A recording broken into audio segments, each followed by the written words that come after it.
मोदी जी ने एक काम किया है, दुनिया की सबसे बड़ी फेक न्यूज फैक्ट्री बनाई है और दुनिया की सबसे बड़ी व्हाट्सएप यूनिवर्सिटी भारत में स्थापित करी है और हर चरण चुंबक उसका सदस्य है।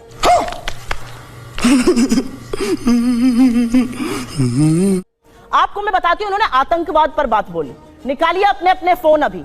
पिछले 2 हफ्तों में राजौरी में और पुंछ में आतंकवादी हमले में हमारे 5 जवान राजौरी में और 5 पुंछ में शहीद हुए। इस देश के प्रधानमंत्री के पास एक क्रिकेटर की उंगली टूट जाने पर ट्वीट करने का वक्त है। अरे बाप रे, ये तो धोती खोल रहा है।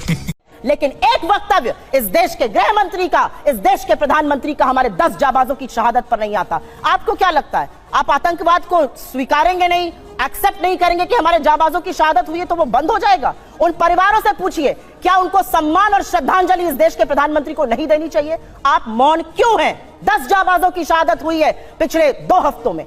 20 जाबाजों की शहादत हुई चीन में, वहां पे गलबैया कर रहे हैं, झूला झूल रहे हैं चीन के साथ, साबरमती में बैठ के शहनाई सुन रहे हैं। ये बात करेंगे चीन पर? 18 बार प्रधानमंत्री चीन में गए, भगवान जाने क्या चीन से रिश्ता है तो चीन का नाम लेने में कतराते हैं। क्यों डरते हैं हमारे प्रधानमंत्री चीन का नाम लेने में? यह सवाल मैं पूछती हूं, यह सवाल देश पूछता है। 20 जाबाजों की शहादत हुई है। इन्होंने कुछ बातें बोली और उन बातों को बोलने से पहले मैं एक महिला हूं, आधी आबादी की बात कर लेते हैं। यहां से मुश्किल से 10 या 15 किलोमीटर दूर पर इस देश की सबसे डेकोरेटेड, सबसे सम्मानित वो लड़कियां जिन्होंने बड़े बड़ों को पटखनी देके हम सबके सीने गर्व से चौड़े किए। ये बड़ी अच्छी बात कही आप। 1 महीने से बैठी हैं और यौन शोषण का आरोप आपके सांसद पर लगा रही हैं। आपके मुंह से एक शब्द नहीं फूटता है, एक शब्द नहीं निकलता है। मोदी जी के मुंह से एक शब्द नहीं निकलता, अमित शाह के मुंह से। क्या ऐसी आपकी फंसी है ब्रिजभूषण शरण सिंह से कि आप नहीं बोलते हैं? ये सवाल मैं एक महिला होने के नाते पूछती हूँ। ये बड़ी अच्छी बात कही आप।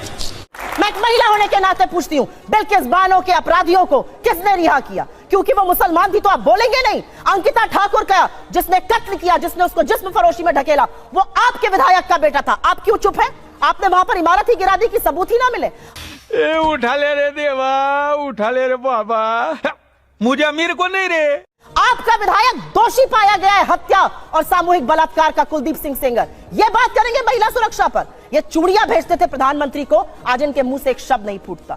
महिलाएं इस देश की पूछ रही हैं और आपको भी पूछना चाहिए, क्यों चुप है मोदी सरकार? जब हमारी बेटियां जंतर मंतर पर 1 महीने से बैठी हैं, उन लड़कियों के आंसू देखकर, और आज की खबर फिर से मैं कोट कर रही हूं, एक समर कैंप होता था साक्षी मलिक बनने के लिए, तमाम लड़कियां वहां पर आवेदन देती थी। आज की स्थिति यह है कि बलात्कार और यौन शोषण की खबरों के बाद एक एप्लीकेशन नहीं आई है। ये इस देश की बेटियों के साथ ये कर रहे हैं, ये हमें पाठ पढ़ाएंगे।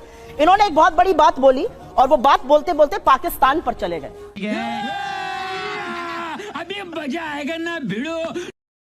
आज तक इस देश का यह न्याय था कि आज तक आईएसआई ने हमारी जमीन पर पैर नहीं रखा था। आईएसआई को पठानकोट बुलाकर आप निरीक्षण कराते हैं, लाहौर आप चले जाते हैं लपके हुए, भगवान जाने सेवई खाने या बिरयानी खाने, और सवाल हमसे आप पूछिएगा। आसिया अंद्राबी आपका चेहरा बनती है श्रीनगर में और सरहद पार जाके आतंकवादी गतिविधियों में शामिल है। आप एक दुर्दांत आतंकवादी को, यूसुफ को वहां पर टिकट देते हैं क्योंकि आपको अपनी सत्ता करनी है। ये कैसे लोग हैं? ये किस तरह के लोग हैं? ये जाबाजों की शहादत पर चुप रहेंगे, मणिपुर जलेगा ये चुप रहेंगे, ये प्रचार करते रहेंगे। इनको ये याद है कि इनको क्या क्या कहा गया। कर्नाटक जाकर क्या कहते थे साहब? मुझे फलाने ने ये कहा। कर्नाटक ने क्या कहा? कर्नाटक की जनता ने कहा, मुद्दे है बेरोजगारी, मुद्दे है महंगाई और मुद्दा है भ्रष्टाचार। अगर उस पर बात होगी तो हम बात करेंगे, नहीं तो विपक्ष में बिठाने का आपको काम करेंगे। साहब हिमाचल गए थे, हार गए, कर्नाटक गए, हार गए, और ये विश्वगुरु बने फिरते हैं। इनकी बातें सुन लीजिए तो भारत शायद 1947 में ही आजाद हुआ के बाद अब 2014 में आजाद हो गया। मेरा अपना मानना है कि कुछ बातें जब समझ में नहीं आती उसको नहीं बार बार बोलना चाहिए। मैंने आपको एक बार पहले भी शो पे समझाया है। हम मैन्युफैक्चरिंग कर रहे हैं मोबाइल की, जी नहीं, हम मोबाइल फोन की असेंबली कर रहे हैं। हमारा जो इंपोर्ट का बिल बढ़ा है वो इसलिए बढ़ा है क्योंकि हम उतना पार्ट असेंबल कर रहे हैं, वैल्यू एडिशन नेगेटिव है। हमारा जो कार का एक्सपोर्ट का मार्केट था वो कम हो गया है। सच को स्वीकारिए साहब, तब आप सच का समाधान कर पाइएगा। अच्छा ठीक है। बेरोजगारी नहीं है, महंगाई नहीं है, अडानी ने कोई महाघोटाला किया ही नहीं है, चीन है ही नहीं, जब आप आंखों पर पट्टी बांधकर शासन चलाइएगा तो देश का वो हाल होगा जो हो रहा है। मैं तो एक महिला होने के नाते एक ही सवाल पूछना चाहती हूं कि हाथरस की गुड़िया को आप 2:30 बजे जलवाएंगे, दोषी रेप में आपके विधायक पाए जाएंगे, आपके सांसद के ऊपर यौन शोषण का आरोप है, आपके विधायक का बेटा एक लड़की के कत्ल का मुलजिम पाया जाता है। आप अब महिलाओं की बात कब करिएगा? बेटी बचाओ बेटी पढ़ाओ का नारा देने वालों से यह सवाल मेरा है कि साक्षी मलिक और विनेश फोगट से आप कब मिलने जाइएगा, उसका जवाब दीजिए। अभी मजा आएगा ना भिड़ो। जवाब दे दूं। पहली बात तो व्हाट्सएप यूनिवर्सिटी का कमाल देखिए साहब, असेंबली होती है, वैल्यू एडिशन निगेटिव हो जाता है। अरे भैया ऐसा कहीं होता है? अगर कहीं पर कोई आपको असेंबल करने को देता है तो अपना प्रोडक्ट देते तो आप उसमें सर्विस चार्ज लेकर ही बेचेंगे। $1 बिलियन का हम लोगों ने एप्पल के फोन एक्सपोर्ट किए हैं असेंबल करके ही। झूठ बोल रहा है। 25% आईफोन 14 भारत में बने हैं। इसे कहते हैं व्हाट्सएप यूनिवर्सिटी या राहुल गांधी यूनिवर्सिटी, आप जो भी समझ लीजिए। अब दूसरी बात मैं कहना चाहता हूं, दूसरी, अरे भाई आपने आप लोग हैं भाई। हमने आतंकवाद की इतनी घटनाएं उत्तर से दक्षिण तक बता दी। अब दक्षिण कश्मीर के 4 जिलों में रह गया है, वो दिखाई नहीं पड़ा, उसके लिए इनको आंकड़े चाहिए। पर मैं कह सकता हूं हमारी सरकार के किसी नेता ने आतंकवादियों के लिए आंसू नहीं बहाए। हम ये कह सकते हैं हमारे किसी नेता ने आतंकवादियों के लिए पलक पावड़े नहीं बिछाए।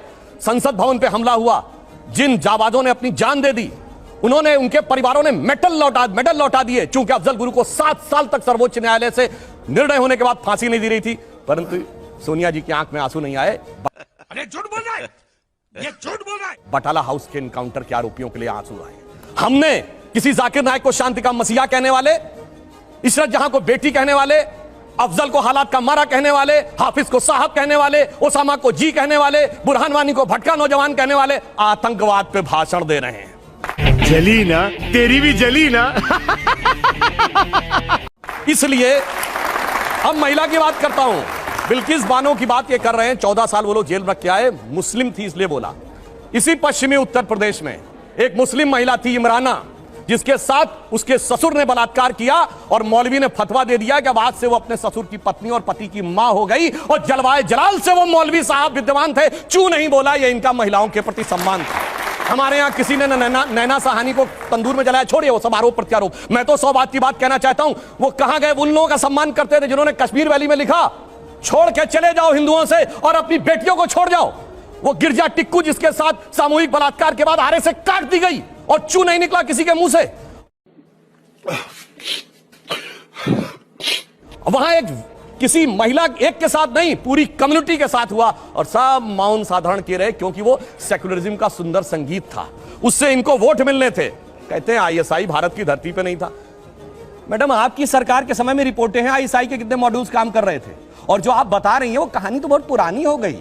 उसके बाद तो जो ठुकाई हुई कहां, उरी में, जो कुछ हुआ बालाकोट में, उसके बाद Imran Khan as prime minister of Pakistan बोले पाकिस्तान की नेशनल असेंबली में, जो हिंदुस्तान ने किया है बालाकोट में उससे ज्यादा कुछ खौफनाक ये लोग करना चाह रहे हैं। आप ये सोचिए, आप शांति के कबूतर उड़ाते थे और हमने बाज उड़ाए हैं गुरु गोविंद सिंह जी की तरह। और आपने लास्ट में कहा शायद देश 1947 में, 2014 में नहीं, आप 47 से मानते हैं, ये राष्ट्र सनातन है, चिरंतन है, 1947 में पैदा हुआ नहीं है। इसीलिए इस राष्ट्र को कोई अपने को फादर कहने लगता है, कोई क्रिएटर कहने लगता है, कोई राष्ट्र का निर्माता कहने लगता है। ये राष्ट्र वो है। अब लास्ट में एक बात करता हूं, कर्नाटक बात कही, बिल्कुल अच्छी बात है, पर मैं पूछना चाहता हूं, कर्नाटक में चुनाव परिणाम आए, हम हारे और ये जीते, पर पूछना चाहता हूं, राहुल गांधी जी ने जाकर कहा था कि इंडिया में डेमोक्रेसी ऑलमोस्ट खत्म हो गई है, सारे संस्थान अब काम नहीं कर पा रहे हैं। तो मैं पूछना चाहता हूं, 2 सुप्रीम कोर्ट के जजमेंट आए जो आपने कहा आपके पक्ष में आए, उसके बाद अब इलेक्शन कमीशन सही है कि नहीं, ईवीएम सही है कि नहीं? नहीं। आप डेमोक्रेसी से जीते हैं कि नहीं कर्नाटक में? मेरा मानना है कि अगर हम ईमानदारी से स्वीकार करते हैं कर्नाटक में हारे हैं, कांग्रेस को ईमानदारी से क्षमा मांगनी चाहिए कि आगे से हम अपने राजनीतिक हित के लिए विदेश की धरती से जाकर कभी इस देश को बदनाम करने की कोशिश नहीं करेंगे। और पुनः मैं कहना चाहता हूं, आज मैं विनम्रता से और चुनौती से पूछता हूं, G7 कंट्रीज और G20 कंट्रीज में एक देश बताएं जहां महंगाई की दर हमसे ज्यादा हो और विकास की क्या बोला क्या बोला? साले का खोपड़ी तोड़ साले की दर हमसे कम हो। हम दुनिया में सबसे बेहतर स्थिति। अब आता हूं गलवान पे। गलवान में हमारे 20 सैनिक बलिदान हुए हैंड टू हैंड फाइट में। देखिए चीन पे इनको कितना भरोसा है। आप प्रैक्टिकली सोचिए, गोली नहीं चली, हाथ की लड़ाई में 20 लोग मारे गए, उधर से एक तो घायल नहीं हुआ। यह होती है व्हाट्सएप यूनिवर्सिटी या राहुल गांधी से प्रेरित बुद्धि। ऐसा हो सकता है क्या? इंटरनेशनल मीडिया ने बताया कि 60 के करीब उनके सैनिक मारे गए, उसने एक घायल की भी सूची नहीं जारी की, पर चाइना के डाटा पे भरोसा है और भारत की सेना पे भरोसा नहीं है। और अगर मैं पूछूं, जो हमारे जवान वहां बलिदान हुए थे वो किस रेजिमेंट के थे पता है आपको? बिहार रेजिमेंट। बिहार रेजिमेंट का युद्ध उद्घोष जानते क्या है? बहुत घनघोर सांप्रदायिक लगेगा आपको। बिहार रेजिमेंट का युद्ध उद्घोष है बजरंग बली की जय, मगर वो इनको लगता है सांप्रदायिक। राजपूत रेजिमेंट का युद्ध उद्घोष है राजा रामचंद्र की जय, सुनिए। और जो हमारी गोरखा रेजिमेंट का युद्ध उद्घोष है जय जय महाकाली आयोरी गोरखाली। मगर अफसोस है कि भारत की ऊर्जा ओजस्विता के सारे प्रतीकों को सांप्रदायिक कह कह के आपने उनको भोथरा करने का प्रयास किया। और कर्नाटक में आज क्या हुआ? इनके राष्ट्रीय अध्यक्ष के बेटे आज ही बोले। क्या बोला? क्या बोला? मार साले का खोपड़ी तोड़ साले। कहे हम सांप्रदायिक संगठनों को नहीं वो करेंगे और आरएसएस को भी हम बख्शेंगे नहीं। अरे भाई, बड़े मियां तो बड़े मियां, छोटे मियां सुभान अल्लाह। उठा ले रे बाबा, उठा ले। और मैं इनसे विनम्रता से पूछता हूं, अब आप अपना वादा निभाइए। आपने कहा था हम 6% मुस्लिमों का आरक्षण देंगे, मुस्लिम आरक्षण देके दिखाइए। सुधांशु जी एक बात दूसरा मैं पूछ रहा हूं,